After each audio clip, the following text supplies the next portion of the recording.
Right now, somewhere in an engineering lab, there is a blueprint for a city that doesn't exist yet. Not a city on Earth, a city on the moon. This isn't science fiction. It has a location, it has a design, and it has a timeline. For the first time in human history, we are not just planning to visit another world. We are planning to live there. This is the story of how humans are about to build the first city beyond Earth. For more than 50 years, the moon sat untouched. 6 missions landed. 12 people walked on its surface. Then we left, and we didn't go back. For decades, the moon was treated like a box that had already been checked. A trophy from a Cold War rivalry, not a place worth returning to. Budgets shifted, priorities shifted. The moon became a memory instead of a destination. So why now? 2 words, water and distance. In the last 2 decades, scientists confirmed something Apollo-era astronauts never knew. There is water ice buried in the moon's polar craters, frozen for billions of years, hidden from sunlight.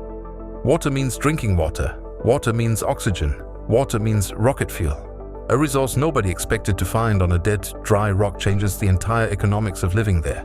And distance matters too. The moon is 3 days away. Mars is 7 months away. If something goes wrong on the moon, help is days away. If something goes wrong on Mars, you're on your own for the better part of a year. That difference alone makes the moon the only sane place to learn how to build a home off Earth before attempting one on a planet that far away. If humanity is ever going to become a multi-planet species, the moon isn't the destination. It's the training ground. Every city needs a location. This one already has one. The lunar South Pole. It sounds like the coldest, harshest place imaginable, and in some ways it is. But it has 2 things nowhere else on the moon offers. First, certain peaks near the pole sit in near-permanent sunlight. Engineers call them peaks of eternal light. For a city that needs constant solar power, that's priceless. Second, right next to those sunlit peaks are craters that never see light at all, permanently shadowed, colder than parts of Pluto. And inside them, ice. Sunlight a few hundred meters from one side, frozen water on the other. It's almost too convenient. And it's exactly why every major lunar program on Earth right now is aiming for the same 20-mile stretch of terrain. It's a strange thought. Out of an entire moon roughly the size of Africa, humanity's first permanent address might come down to a single tiny patch of crater rim fought over by multiple countries at once. A city needs power. On the moon, that's harder than it sounds. A lunar night lasts about 2 weeks. No sun, no solar power for 14 straight days. So relying on solar panels alone means going dark every single month. And dark means no heating, no life support, no way to keep equipment from freezing solid. That's why space agencies are testing something else. Small nuclear fission reactors, about the size of a car, designed to run for a decade without refueling, buried or shielded to keep radiation away from the crew. Combined with solar arrays on those sunlit peaks, this gives a future lunar city something it absolutely cannot survive without. Power that never stops, day or night, sunlight or shadow. Here's the problem nobody solves with rockets alone. You cannot launch a city from Earth. It's too heavy, too expensive, too impractical. So the plan is to build most of it using materials already on the moon. The lunar surface is covered in fine gray dust called regolith. Mixed and processed the right way, it becomes something close to concrete. 3D printing companies are already testing giant printers that could one day extrude entire habitat walls, layer by layer, directly out of moon dust. And there's an even stranger shortcut: lava tubes. Ancient underground tunnels carved out by volcanic activity billions of years ago, some large enough to fit entire buildings inside. A few appear wide enough to swallow a small city block whole. Move a city underground into one of these tubes and you get natural shielding from radiation, micrometeorites, and the moon's brutal temperature swings. All for free, already built by nature, billions of years before the first blueprint was ever drawn. Power and shelter are only half the problem. The other half is survival. That ice at the poles isn't just for drinking. Split it apart and you get hydrogen and oxygen, breathable air and rocket fuel manufactured on site. Food will likely start with sealed, climate-controlled growing modules. Think high-tech greenhouses, not farmland. Leafy greens, algae, maybe insect protein.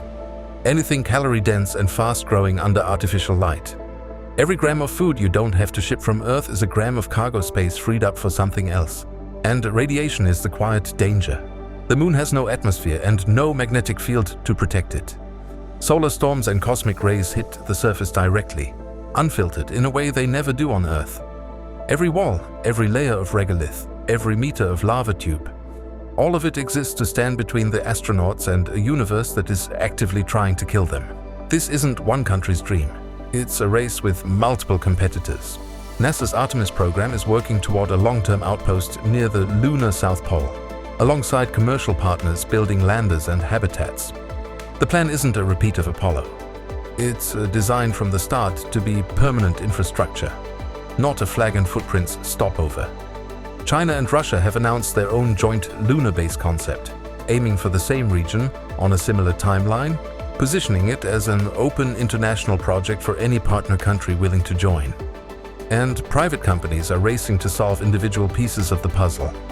3D printed structures, landers, power systems, often faster and cheaper than government agencies alone ever could, turning what used to be a purely national effort into something closer to an industry. For the first time since the 1960s, there is a real space race again. Except this time, the finish line isn't a flag. It's a permanent address, and possibly more than one nation living there at once. Picture it. Pressurized habitats connected by covered walkways. Solar farms tracking the sun across a black sky. Airlocks instead of front doors. Days would likely follow strict schedules. Work shifts, exercise to fight bone and muscle loss in 1/6 gravity. Scheduled communication windows with Earth. And there's a psychological side too. Isolation. Small crews. No walk outside without a suit. Every future lunar base design has to account not just for keeping people alive, but keeping them sane. A moon base isn't the end goal, it's a testbed. Every problem solved here, growing food in isolation, generating power without sunlight, shielding humans from radiation, is a problem that has to be solved before anyone can survive a mission to Mars. The moon is the training ground. Mars is the exam.